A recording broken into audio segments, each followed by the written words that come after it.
She said it was goat head stew. But goats don't wear earrings. The village of Agbo was known for its quiet traditions, its dusty paths, and the stew. Everyone talked about the stew. Made by Mama Ebo every market day, her goat head stew was the stuff of legends. Thick, spicy, dark as midnight, and so rich it clung to the back of your throat long after you swallowed. But one Saturday afternoon, as steam curled up from my bowl and a metallic taste lingered on my tongue, I noticed something shining through the broth.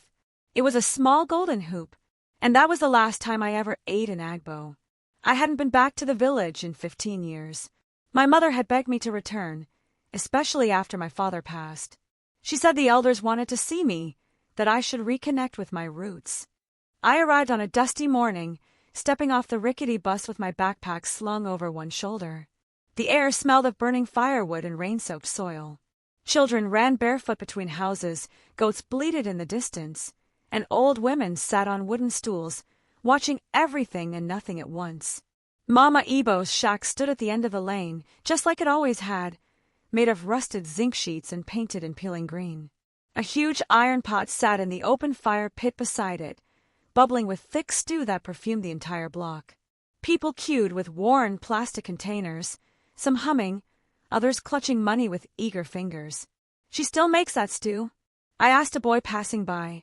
He gave me a toothy grin. "Best in the world, Auntie. She never runs out." I didn't remember it tasting that special as a kid, but nostalgia does strange things to the mind. My mother was at the house, sweeping the veranda like she always did. She hugged me with a mix of warmth and guilt, muttering something about ancestors and lost time. That evening, she insisted I fetch dinner from Mama Ebo's. "Let the stew welcome you home," she smiled. I was reluctant, but I went. The queue was gone by sunset. The fire crackled, sending sparks into the indigo sky. Mama Ebo stood behind the pot, stirring with a wooden paddle almost as tall as me. She looked older than I remembered, bones poking through papery skin, eyes glassy and unfocused, her lips twitching in a constant, eerie smile. "You've grown," she rasped, her voice like broken leaves. "Come, come. First bowl is free for old friends." She ladled the stew into a clay bowl. It was thick, dark reddish-brown with chunks of tender meat, floating cartilage, and white bone fragments. The smell hit me like a memory, spicy, smoky, but underneath, something else. Metallic, like rusted nails. I took it home. My mother was already seated, spoon in hand. "Let's eat," she said. I watched her take a bite and sigh with delight. I hesitated, then dipped the spoon into the bowl. The meat was tender, almost too tender. It tore apart like fish, despite being from a goat. The broth clung to my throat. It was good but wrong. I took another spoonful, chewing slowly. That's when I saw it, glinting at the bottom of the bowl. A tiny hoop, gold, with a red gem, still clasped shut. My stomach churned. I picked it out and wiped it clean with a napkin. My breath caught. I'd seen this earring before. It belonged to Ngozi, a girl who vanished 3 months ago. A chill ran down my spine. "Mama," I whispered, "did you hear about Ngozi? The girl that disappeared?" My mother didn't look up. People vanish all the time in cities. I held out the earring. "This was in the stew." She blinked. Her face paled. Slowly, she set her spoon down. "You didn't eat it all, did you?" "What?" "No." "Good," she said quickly. "Don't. Spit it out. Now." I ran to the sink and gagged, bile rising in my throat. My mother took the bowl, wrapped it in a black plastic bag, and shoved it deep into the freezer. Her hands shook. "What the hell is going on?" I demanded. She stared at me. Eat nothing more from her. Ever again. The next day. I didn't sleep that night. My stomach cramped. My mind raced. I couldn't stop replaying it. The way the meat peeled, the taste, the golden earring. At dawn, I walked back to Mama Ebo's shack. It was empty. The fire had gone cold. No pot, no paddle. Only a ring of ash where the stew had boiled. A neighbor spotted me. "Looking for Mama Ebo?" he asked. "Yes." "Is she gone?" He rubbed his chin. "Sometimes she goes to the river to pray. But people say she doesn't live in that shack." "Not really." "What do you mean?" He leaned closer. "The woman you see, she's not always there. She was buried years ago. My blood turned to ice. What? He chuckled nervously. Old tales. Maybe not for city ears. They say she drowned in her own pot, that her stew turned to blood the day her son went missing. But she came back. She always comes back. And she always feeds the hungry. I walked away, heart pounding in my chest. I called the police that evening. Gave them the earring, explained everything. They said they'd investigate. Said it was likely a misunderstanding. Maybe someone dropped it. But the officer who took the earring never showed up again. 2 days later, I heard screaming from 3 houses down. A family of 5 had collapsed after dinner. The youngest was found still holding a bowl, stew dripping from his chin. I left Agbo that night. Before I boarded the bus, I looked back once. The shack was there again.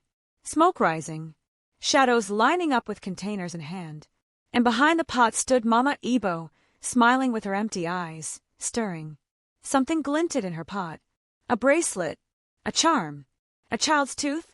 I turned away, heart racing, ball rising. In cities, we talk of serial killers, of cannibals, of rituals.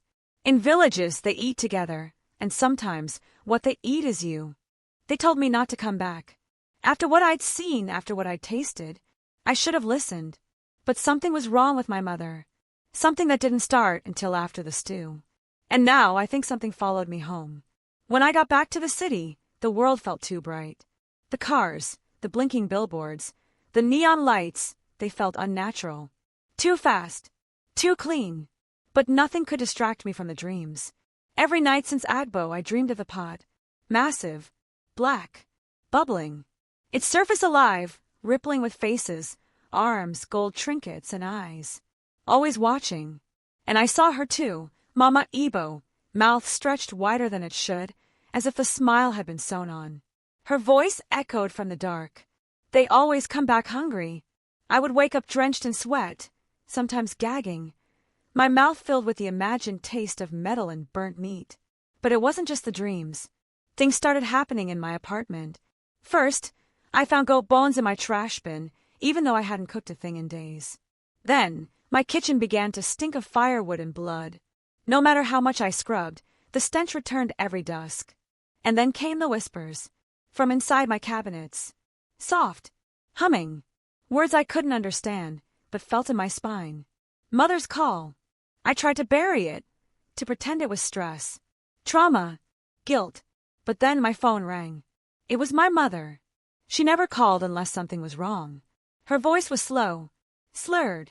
Like her tongue didn't belong to her. Baby. I made some stew. You should come eat. I froze. I thought you were done with that. Silence.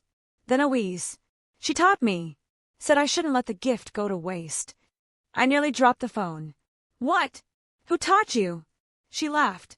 A soft, gurgling sound. Come home, baby. You're hungry. I know. Click. I stood in my kitchen, heart racing. That smell was back. Stronger now. Something was burning in my own apartment. I ran to the stove. Nothing. But then, I heard it. Bubbling. Coming from inside the oven.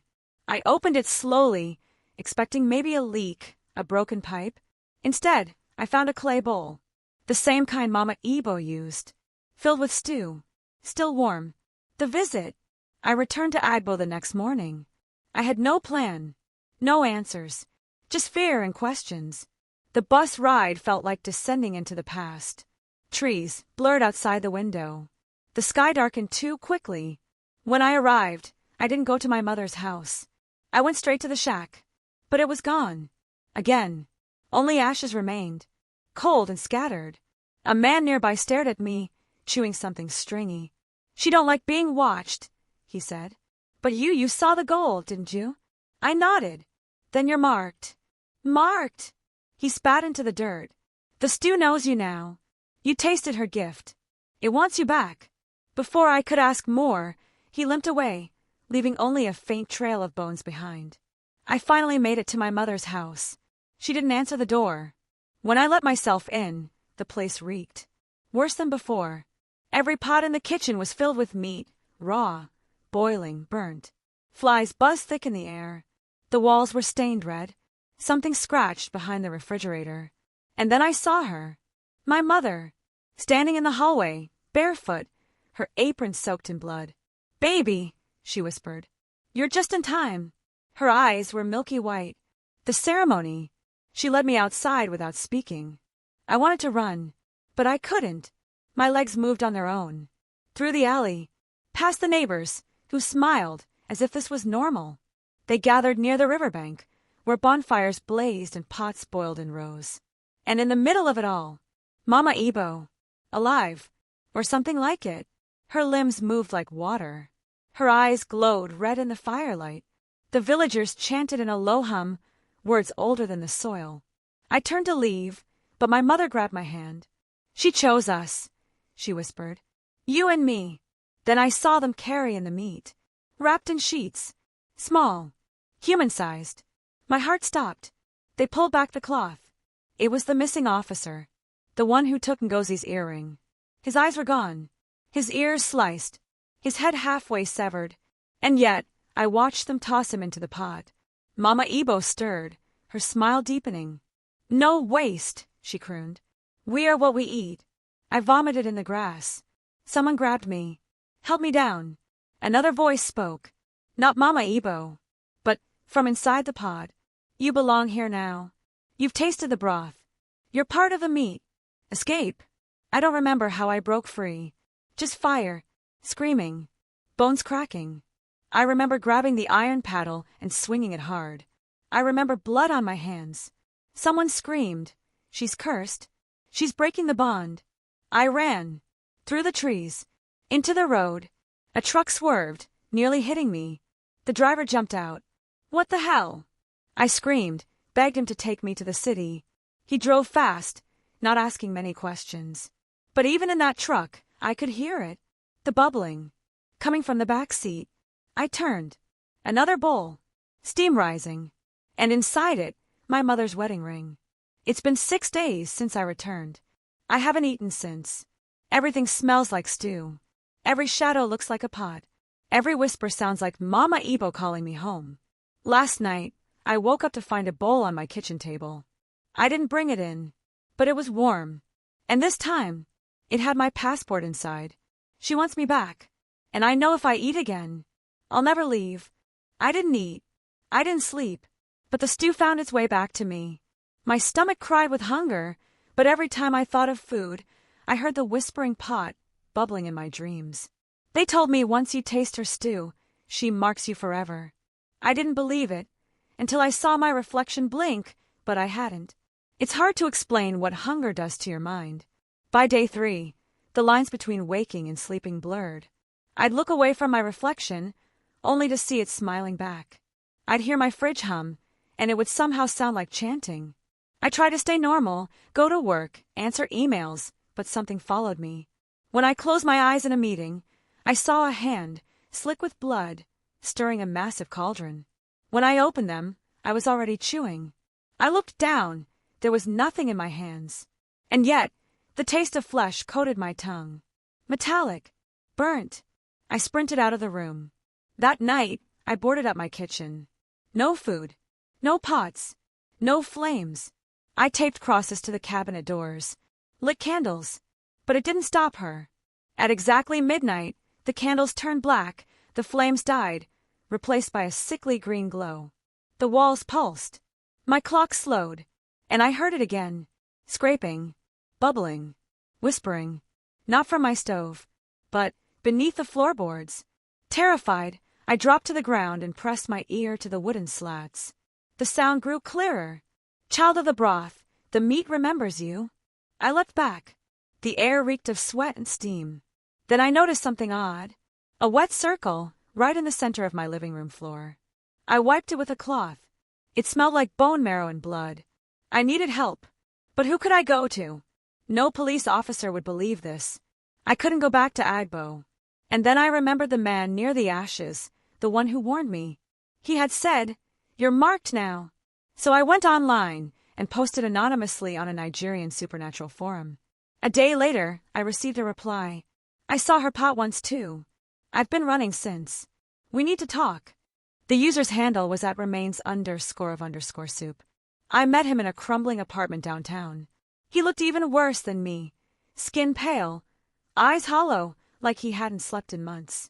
"Your mother ever cook with a gold earring in her stew?" he asked immediately. I nodded. "That was your test. A binding stew. Ebo's recipe. You ate flesh, human, most likely. They call it meat of knowing. Now you're cursed." "Cursed to what?" I asked. "To return. Or rot." Then he lifted his shirt. Boils. Hundreds of them. Pulsing. Leaking black ooze. Every time I resist, they grow. When I give in, they disappear. He leaned forward, voice trembling. I ran. But she follows. The stew doesn't just feed your belly. It feeds her. He gave me something, a bundle of herbs, tied in goat skin. "Burn this before midnight. It'll hold her off for a while." I asked, "Why does she want me?" He stared into space. "You stirred her pot. That makes you family.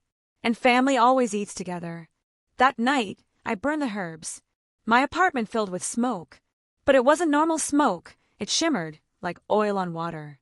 It smelled like rain, not stew. And for the first time in days, I slept. No whispers. No boiling. Just silence. Until 3 a.m., when the fire alarm blared, and the ceiling began to drip stew. I rushed to the kitchen. Smoke billowed from under the sink.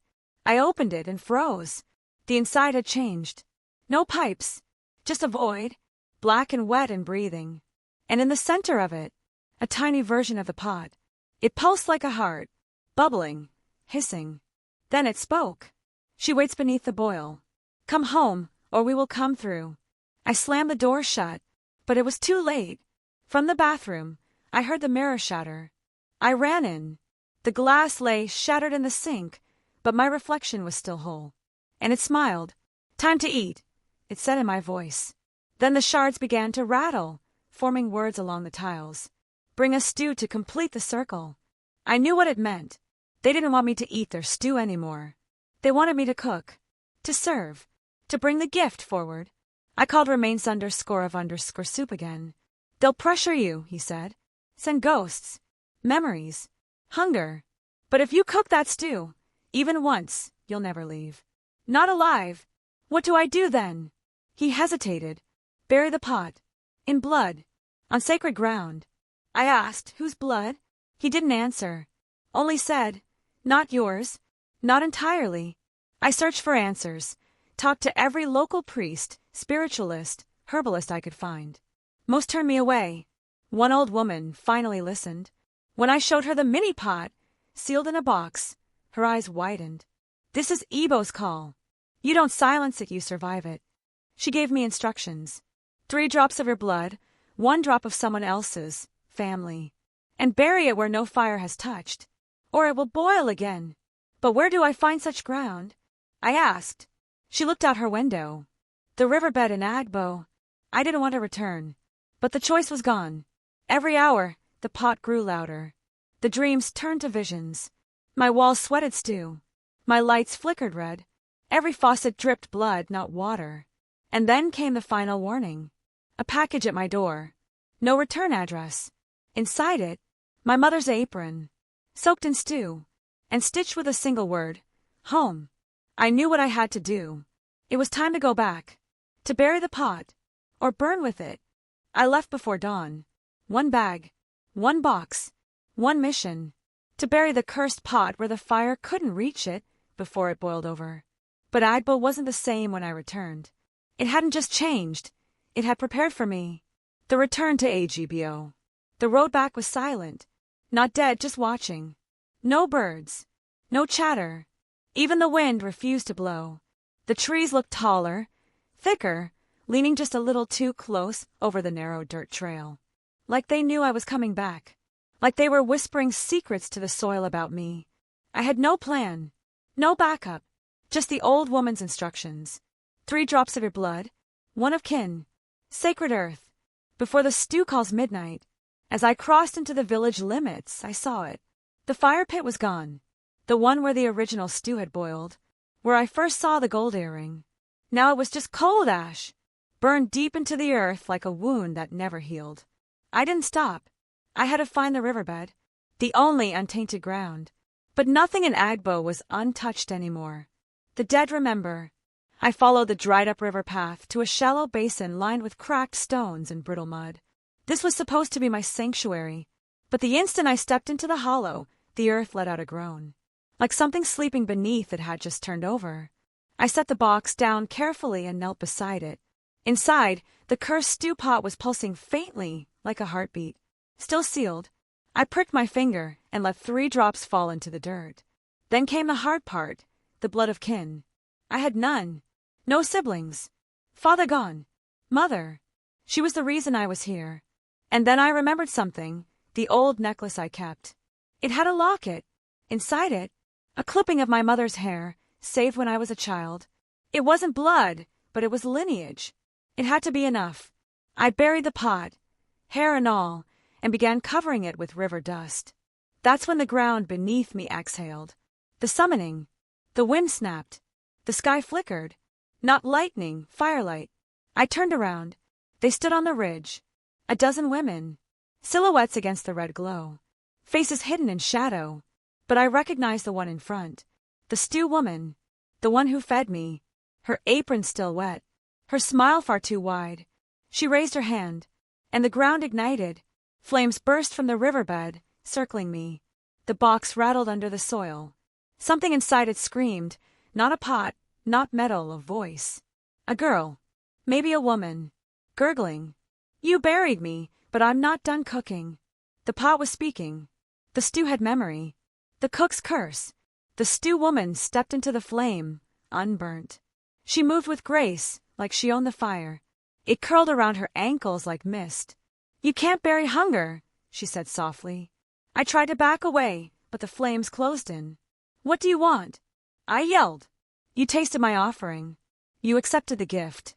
Now cook. No, I hissed. I won't serve you. She smiled again. Wider this time. Her eyes turned black.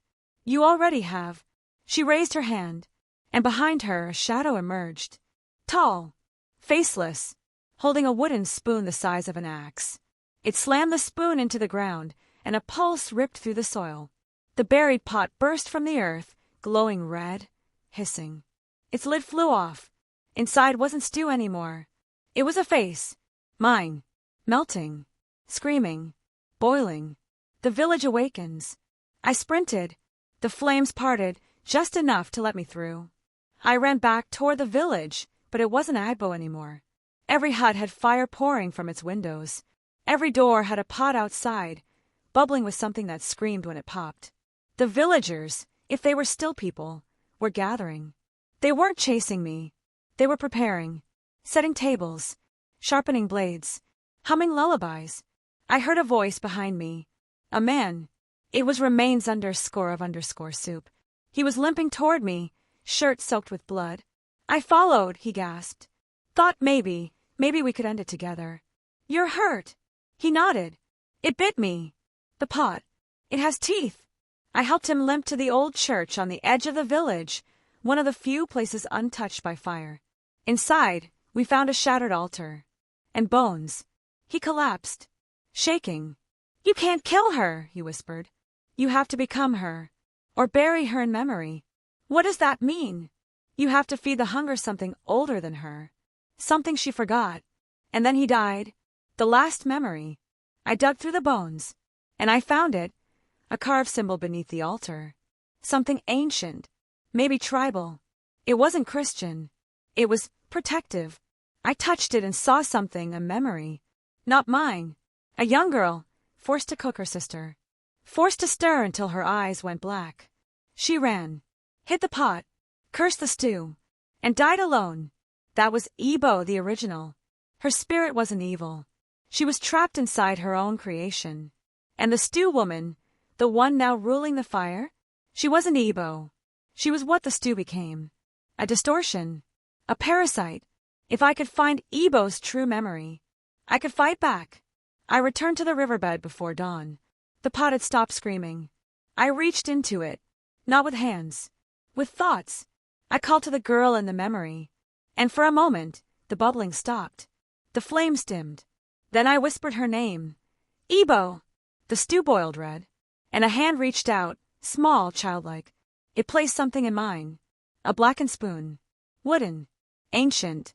On it, the words, "Feed her the truth." Behind me, the stew woman shrieked. The final cook-off had begun.